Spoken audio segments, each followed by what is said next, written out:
Hi කමද ළමයි මේ video එකෙන් මම අද කතා කරන්න හිතුවේ ආදරය අවංකකම සහ විශ්වාසය ගැන.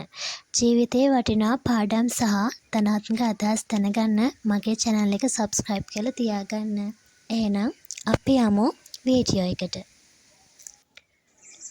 අපේ සමාජයේ අපිට විවිධාකාර මිනිස්සු මුණ ගැහෙනව නේද? ඒ අය අතරේ ඔයාට විශේෂ අය ඉන්නව නේද? කවදකම හරි දවසක ඔයා එයාලව රවට්ටලා තියෙනවද? මිනිස්සෙක්ගේ විශ්වාසය ලබාගෙන ඒ විශ්වාසය බිඳලා දැම්මම ලොකු වේදනාවක් වගේම ඒ අය මානසික පීඩනයට ලක් වෙනවා. හැබැයි කවදාවත් අපිට ආයේ එයාලගේ විශ්වාසය දිනා ගන්න එක නම් හීනයක්. අපේ හිතේ මොනයම් පුද්ගලයෙක් ගැන හරි ආදරයක් ඇති වෙන්නේ නැත්තම් ඒක කෙලින් කියලා දාන්න. බොරුවට බොරු බලාපොරොත්තු දෙන්න එපා.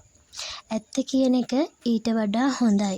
ගොඩක් වෙලාවට සමහර මිනිස්සු අතින් අනිත් අයගේ හැඟීම් විනෝදයක් විදියට පාවිච්චි කරනවා. එහෙම කරන්න එපා. මොකද ගෑනු ළමයෙක් වුණත් පිරිමි ළමයෙක් වුණත් හැමෝටම ගෞරවය කියන දේ ලැබෙන්න ඕනේ. දන්නවද? අද ඔයා කෙනෙක්ව රවට්ටනවා නම් හෙට ඒ දේ ඔයාට වෙන්නත් පුළුවන්. ආදරය කියන්නේ කෙනෙක්ගේ හිත දිනා ගන්න එක මිසක් රවට්ටලා බිඳලා දාන එක නෙමෙයි.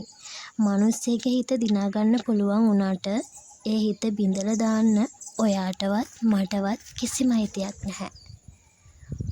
ඔයාට කවදකම හරි දවසක ඔයා වැඩියෙන්ම ආදරය කරන කෙනාගේ හිත දිනා ගන්න පුළුවන් නම් ඒ හිත වගේම විශ්වාසයත් ආරක්ෂා කරගන්න. ඔයාට හිතෙනව නම් ඔයා ආදරය කරන කෙනා ළඟ ඔයාට ආදරයක් නැහැ කියලා කවදාවත් එහෙම කෙනෙක් ගැන බලාපොරොත්තු තියාගෙන ඉන්න එපා.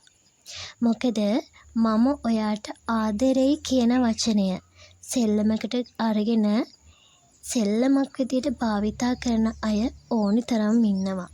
සැබෑ ආදරය කියන්නේ රැවටීමක් නෙවෙයි. ඒක අවංකකම, ගෞරවය සහ විශ්වාසය මත ගොඩනැගෙන දෙයක්. කවදාවත් කිසිම කෙනෙක්ගේ කඳුළු ඔයාගේ ජයග්‍රහණයක් විදියට දකින්න එපා. අනිත් කෙනාගේ දුක මත ඔයාගේ සතුට හොයන එක පව් වැඩක්. මොකද කවදකම හරි දවසක මිනිස්සු මතක තියාගන්නේ ඔයාගේ රූපය නෙවෙයි. ඔයා ඔයාලට කරන කියන දේවල්. කෙනෙක්ගේ හිත රවට්ටලා ජයග්‍රහණයක් ලබා ගන්න පුළුවන්. ඒත් කෙනෙක්ගේ හිත රැකගෙන ජීවිතයක් ජය ගන්නත් පුළුවන්. ඔයා නිසා කෙනෙක්ගේ සිනහව නැති වෙන්න දෙන්න එපා. කෙනෙක්ගේ ජීවිතේ తాවකාලික සතුටක් වෙන්නත් එපා. එයාලට මතක හිටින හොඳ මිනිසෙක් වෙන්න. එහෙනම් අදට මම ගිහින් එන්නම්. ඔයාලා වැඩියෙන්ම ආදරය කරන කෙනා ලැබෙන්න කියලාත් ප්‍රාර්ථනා කරනවා.